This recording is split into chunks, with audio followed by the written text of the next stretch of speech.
consistent with our message for today, what I've selected is passages or quotes or portions of the writings of Raymond Charles Barker, a religious science minister of note, one of the early developers of the science of mind philosophy, or actually the promoter of science of mind philosophy from the Church of Religious Science in New York City. And this is the collective works of Raymond Charles Barker. And this particular works or writing is, the title of it, Love is Not Enough. Love is the capacity to give emotion to others, yet neither dominate them nor be dominated by them.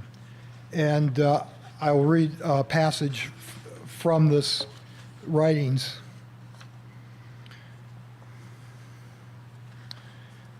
I do not condemn. No, that's not where I want to start. My purpose here is to discuss love in its broader aspects and various forms, for love is a wildly diversified emotion, an emotion that, in one way or another, is or should be experienced by every member of the human race.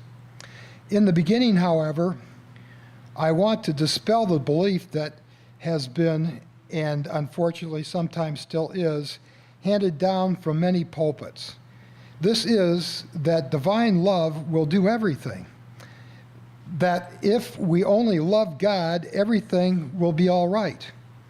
I know several people who love God, but who cannot get along with people. Emotion without intelligence cannot function wisely. Love is an emotion. Love and hate are two ends of the same stick, and they cannot function without a balance of intelligence. Dr. Ernest Holmes, who started the idea called religious science, often used the quote, a very short statement of Browning, "All is love, yet all is law." Many factors are involved in this emotion. It takes wisdom to maintain love. It takes intelligence to maintain love. It takes insight to maintain love. You and I know it. So the statement that God is love is not enough. I do not mean that the statement is incorrect. God is love. But God is also mind.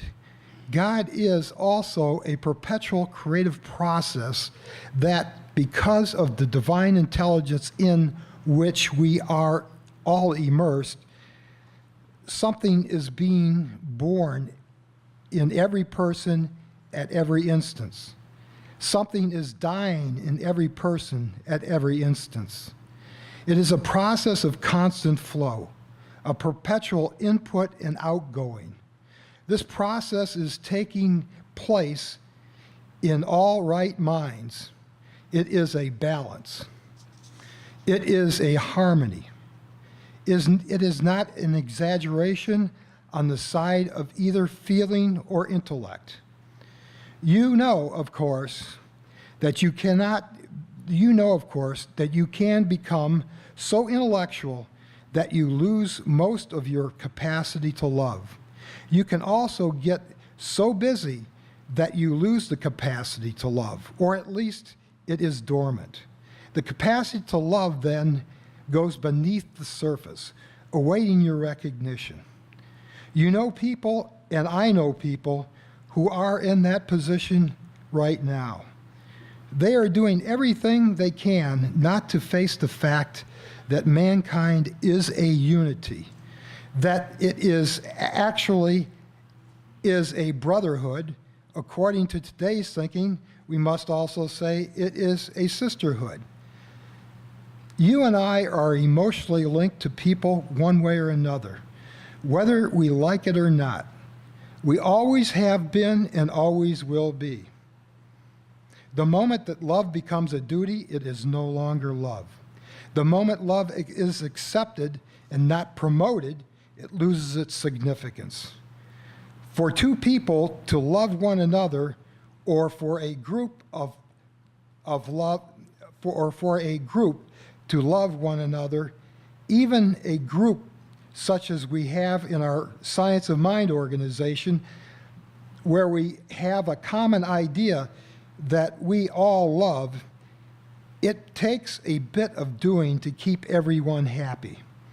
It takes a bit of doing to balance the emotional with the intellectual. It takes a bit of doing because emotions usually govern. In the average person, the emotions govern.